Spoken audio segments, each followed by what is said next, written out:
Welcome to Confessions with Cynthia, where we explore careers, relationships, and lifestyles of Homo sapiens.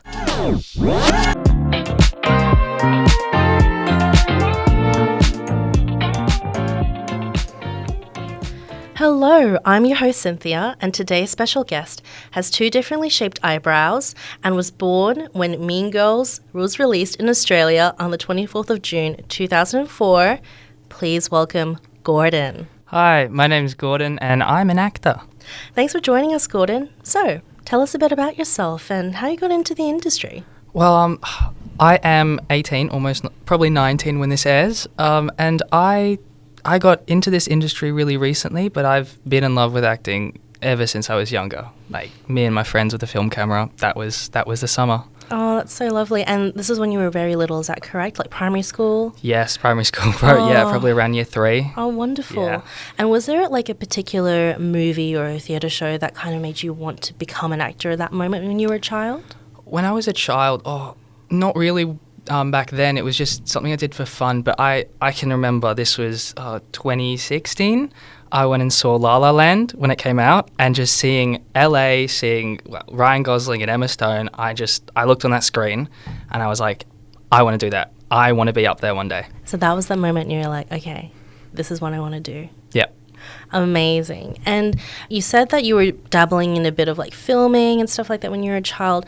What did you like about the aspect of being an actor at that point when you were a child, before you saw La La Land and then up into the moment? What was that kind of transition? Well, I mean, I liked being able to pretend to be someone else for a bit, and I liked film because at that point, if I messed up, boom, we could just redo it and no one would ever have to know. Mm-hmm. And it was just a fun thing that I think me and a lot of friends we'd just make films that if I look back on them today, they would be horrible.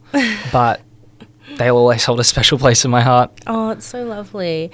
And because you were born during like the mid-2000s and you had an idea and taste of acting and doing some of that, when you were in high school, did you actually select it as a subject of choice? Well, that's an interesting one because it was offered in year 7 when I was in high school, and I did it in year 7, and we did this amazing production. It was like abstract. I still don't know what it was actually about, but we performed it everywhere, and I loved it. But then in year 8, it wasn't offered. Oh. Same with year 9 and 10, not offered. And then in year 11 and 12, if I wanted to do drama, I had to go to another school for it. You're kidding. Yeah. Oh. So I did it at our sister school. Mm-hmm. I did drama there, but it just didn't feel like what I was wanting. It felt like it was too much like English. So I ended up dropping it in year 12. But I did the co-curricular drama throughout the whole thing, and we would put on productions that were incredible. Like, I'm looking back on them and I'm thinking, that was a high school production? And I got to direct a couple and help out with that, and that's where I found my love of theatre, really. Oh, that's amazing. So I'm really glad you actually got the opportunity to study a bit of theatre in high school, because you're still so young. You're only just going to turn 19, so it wasn't that long ago. Yeah. But when you were studying acting in high school, were you thinking, okay, I'm going to commit myself either to theatre or to film, or were you still kind of thinking about doing both and trialling it out?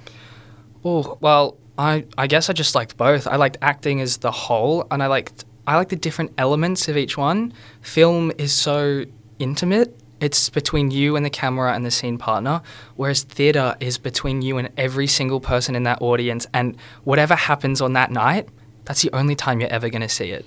It's such an ephemeral nature to it. I love that about theatre, but yeah, I loved all aspects of it all. Oh, for sure. And I remember because we were acting together at the Genesian Theatre not too long Yes, ago. we were.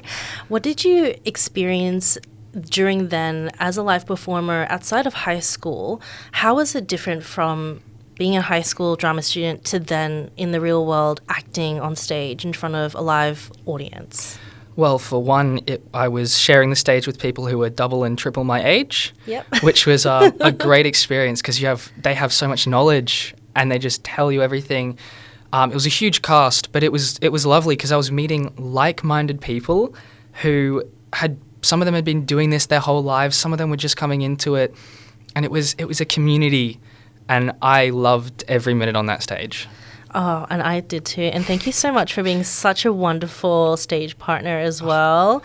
It was a very enjoyable yet tough experience because, as you know, having a large cast, some tiffs, but we managed to work together, work through it, and it came out to be a beautiful production. Oh, it was. It was amazing. Absolutely. And after leaving high school and then doing a few productions yourself, did you manage to get yourself into any other courses, like, doing a bit of improv here and there, comedy, anything else just to top up your skills? Well, when was this? Ever since maybe 2016, 17, I was doing an outside of school drama, which was maybe 10 minutes from my house on a Friday afternoon. And that was where we were taught improv and just basic skills. And it was something that I did for 5 years. I met some of my best friends there. I got so many opportunities, and that has changed my life, honestly. But apart from that, I haven't done any acting courses or any acting, other training apart from that. And are you looking to study any other acting courses or training that you're interested in at the moment? Well, I do want to try and do a Masters of Directing at NIDA after I finish this degree, whenever my degree finishes. But yeah. Oh, awesome. That is a really, really good, that's a high commitment right there, doing directing, but I'm sure you'd be great at it. And your current course, is it related to acting at all?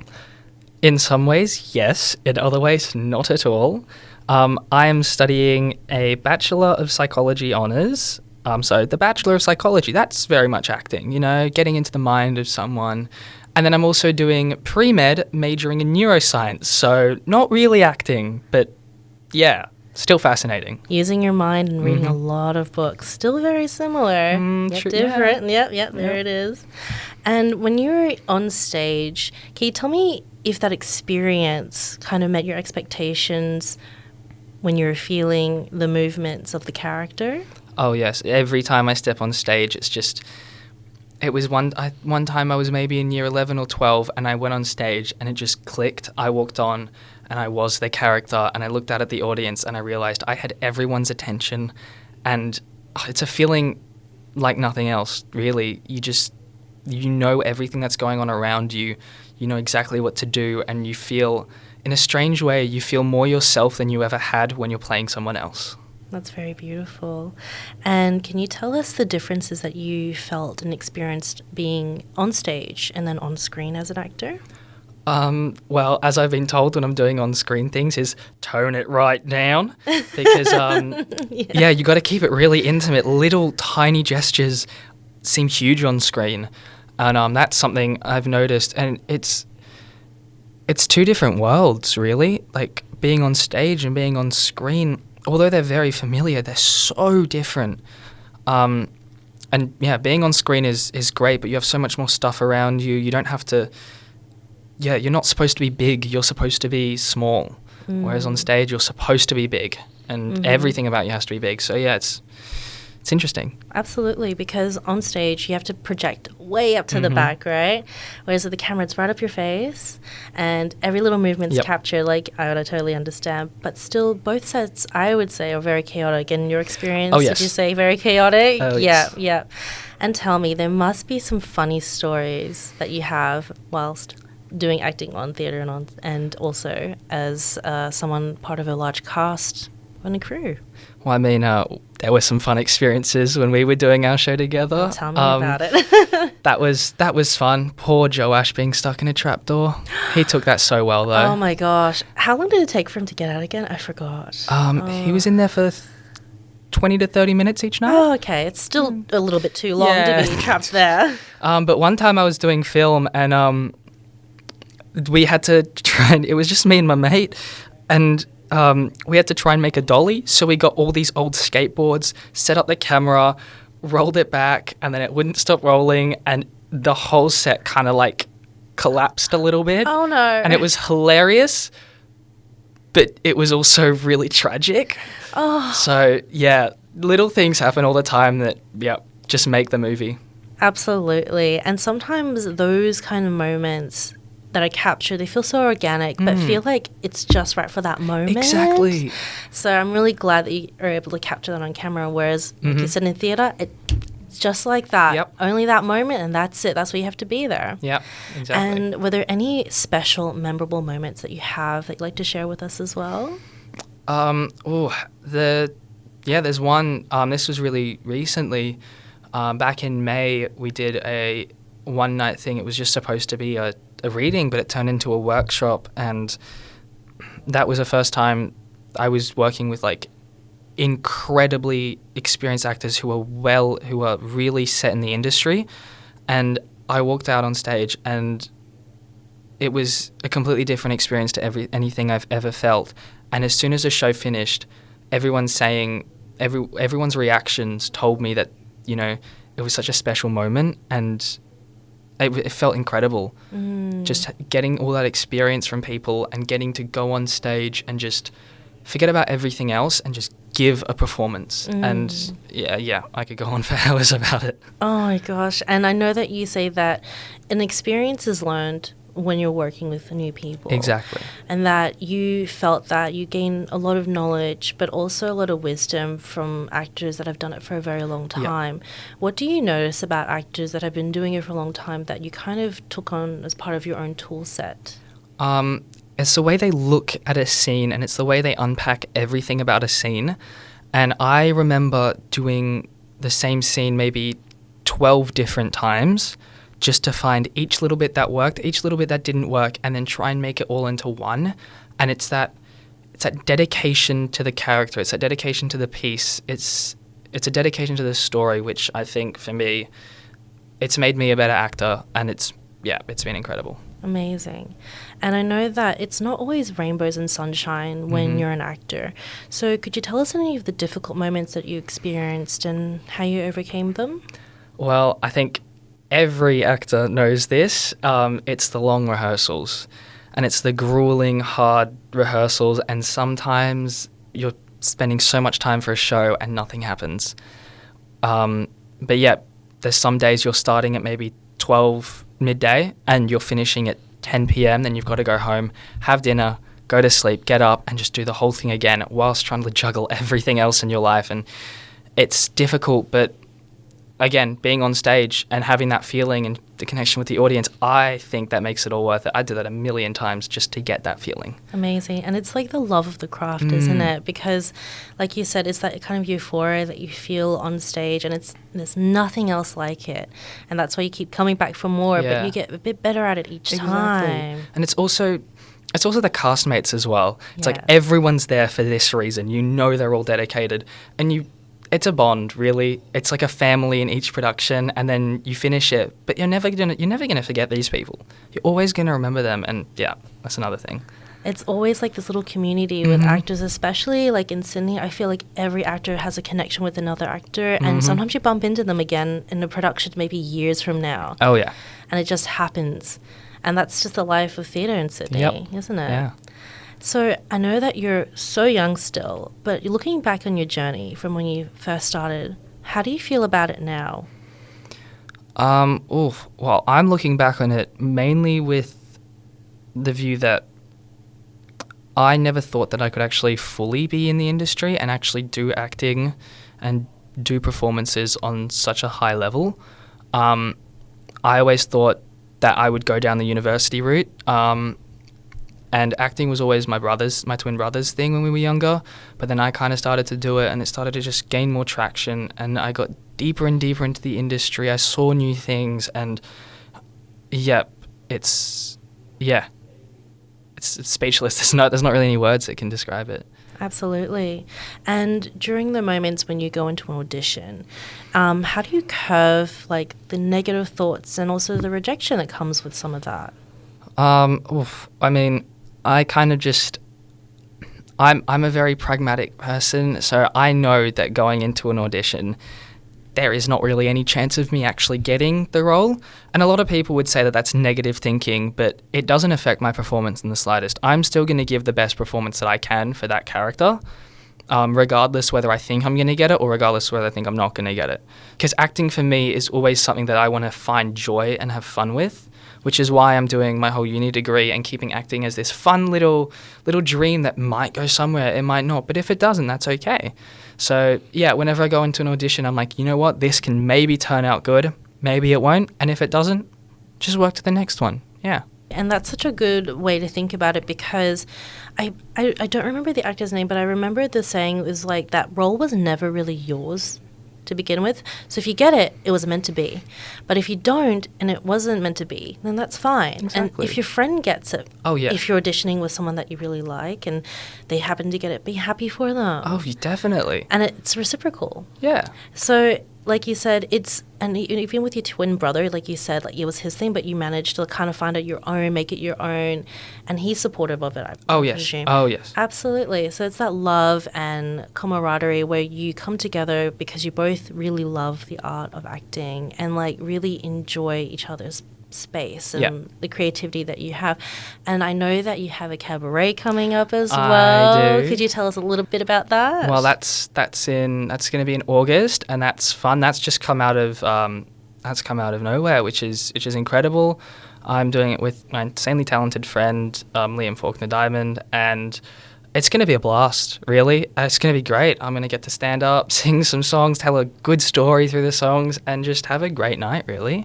I am so excited, and I can't wait to see you back on stage.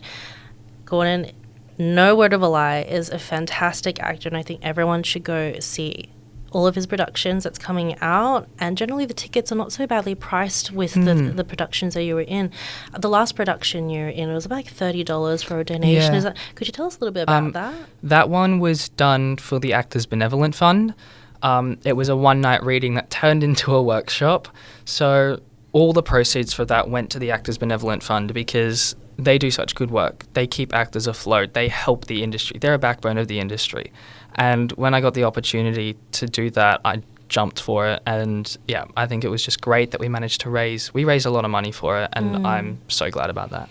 Oh my gosh. And honestly, it was one of the best readings I've actually been to. And because it was a workshop, it had a different feel to it as well. So it felt more, I think it was more emotional and more charged. Like the actors are very, very into the characters, and it felt very natural, even though it was still very raw. Yeah. I think that's kind of like when you go into a reading, you don't really expect it to be a polished production or everyone to know their lines. But I was genuinely impressed about how many lines you all learned without having to use a script basically at all. Yeah. Which was impressive. Yeah, it was a lot of work, Yeah. but it made all the difference. Absolutely. So readings generally are a little bit cheaper than the actual production, but I highly recommend people go. It's to support the actual production, to let it go live. Yes, So exactly. hopefully we see that soon. I think we will. Yes. And is there a mantra or practice that keeps you in the zone or helps you calm your nerves before going into an audition?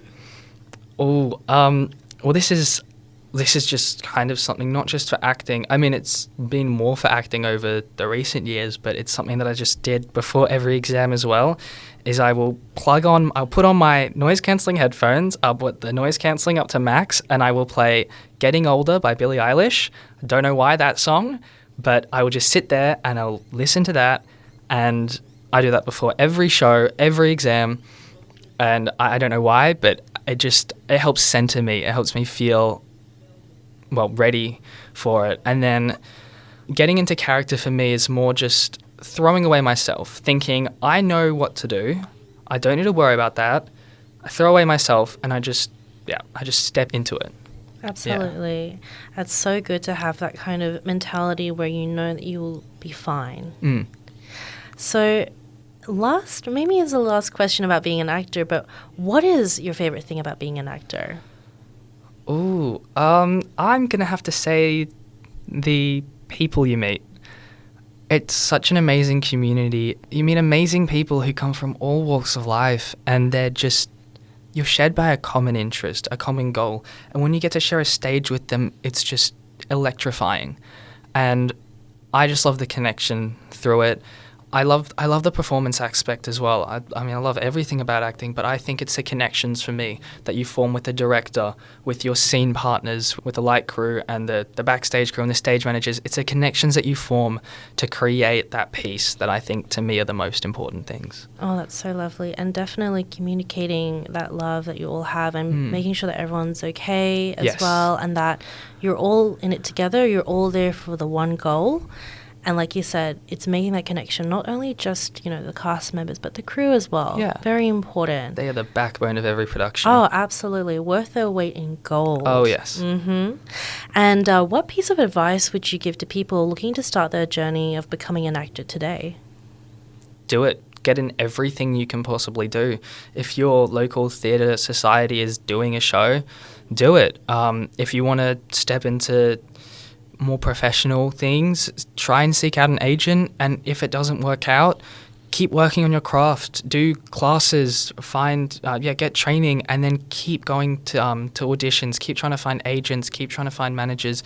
Just don't give up, because it can take ages and then something will come out of nowhere, or something will just come up randomly quickly. It's such an unpredictable industry, and I think everyone says not to give up, but you've really just got to be pragmatic about your dreams, but you've also got to go for it. You've got to make a plan for it. Absolutely, and that's very well said. I 110% agree with Gordon. Just go for it. Do it. Because if you don't, you never will. Exactly. Definitely. You miss 100% of the shots you don't take. Michael Scott. Well, thank you again for joining us today, Gordon, and sharing part of your story with us. If you'd like to find out more about Gordon, you can follow him on Instagram at Gordon Vignelles. The link will be available in the description. This wraps up our episode, and I look forward to seeing you in the next one. Bye!